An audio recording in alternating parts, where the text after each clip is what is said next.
Bharatiya Janata party ने कांग्रेस द्वारा देश में जबरिया थोपे गए आपातकाल की 49वीं बरसी मंगलवार को काला दिवस के रूप में मनाया और आपातकाल को भारतीय लोकतंत्र के इतिहास का सर्वाधिक काला अध्याय निरूपित किया। भाजपा जिला कार्यालय में आपातकाल काला दिवस पर संगोष्ठी का आयोजन किया गया, जिसमें भाजपा प्रदेश अध्यक्ष और विधायक किरण देव शामिल हुए। जहां आपातकाल के समय जेलों में डाल दिए गए मीसा बंदियों के परिजनों का आत्मीय सम्मान भाजपा प्रदेश अध्यक्ष किरण देव ने किया। किरण देव ने कहा कि आपातकाल भारत के लोकतांत्रिक इतिहास का कलंक है, जिसे कांग्रेस के अत्याचारी शासन में देश और देशवासियों ने भोगा है। आपातकाल के संबंध में आज हिंदुस्तान के प्रत्येक युवा और नागरिकों को जानना चाहिए। आपातकाल काला दिवस संगोष्ठी को संबोधित करते हुए भाजपा प्रदेश अध्यक्ष किरण देव ने कहा कि कांग्रेस की तत्कालीन प्रधानमंत्री स्वर्गीय इंदिरा गांधी ने 25 जून 1975 को अपनी सत्ता बचाने के लिए समूचे देश को आपातकाल की कैद में डाल दिया था। लगातार 19 महीने चले आपातकाल में नागरिकों को बोलने की स्वतंत्रता नहीं थी। समाचार पत्रों में निष्पक्ष लिखने की स्पष्ट मनाही थी। लाखों लोगों को रातों रात जेलों में बंद कर दिया गया था। जिसने भी सरकार के विरुद्ध आवाज उठाई उसे तत्काल गिरफ्तार किया जाता था।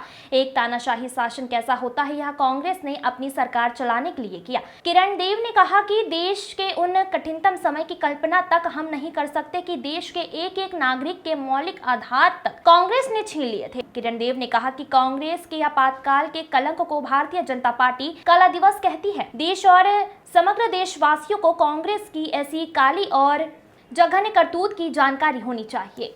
जगदलपुर से अनूप दास की रिपोर्ट। संगोष्ठी के रूप में बस्तर जिला भारतीय जनता पार्टी ने आज यहाँ रखा हुआ था। वैसे पूरे देश में और इस 25 जून को काला दिवस के रूप में मनाया जाता है भारतीय जनता पार्टी के द्वारा। और संविधान को तोड़ने मरोड़ने का काम, लोकतंत्र की हत्या करने का काम, ये काम हुआ था 25 जून 1975 में। तत्कालीन प्रधानमंत्री रहीं स्वर्गीय श्रीमती इंदिरा गांधी जी, और उन्होंने अपने स्वार्थ के लिए और पूरे देश को आपातकाल के आग में झोंक दिया। सारा कुछ बैन, विपक्षी दलों के जितने भी नेता हैं, उस समय नेता रहे, सबको आधी रात को भी उठाकर जेल में ठूस दिया गया। पत्रकारों पर बैन, सामाजिक संस्थाएं, किसी को बोलने की आज़ादी नहीं, जनता से उसके मौलिक अधिकार छीन लिए गए थे। दुर्भाग्य देखिए, आज उन्हीं के वंशज और वही राजनीतिक दल कांग्रेस इस लोकसभा चुनाव में आपने देखा होगा संविधान की दुहाई देते हैं। लोकतंत्र खतरे में है। जिस तरीके से आरक्षण बदल देंगे, इस तरीके का झूठ का सहारा लिया जाता है। किस पर भरोसा करती है कांग्रेस? न न्यायपालिकाओं पर भरोसा है, न किसी चुनाव आयोग पर भरोसा है। समय समय पे ईवीएम पर भरोसा आता है जहां ये जीतते हैं, और ईवीएम पे भरोसा टूट जाता है जहां पे ये हार जाते हैं।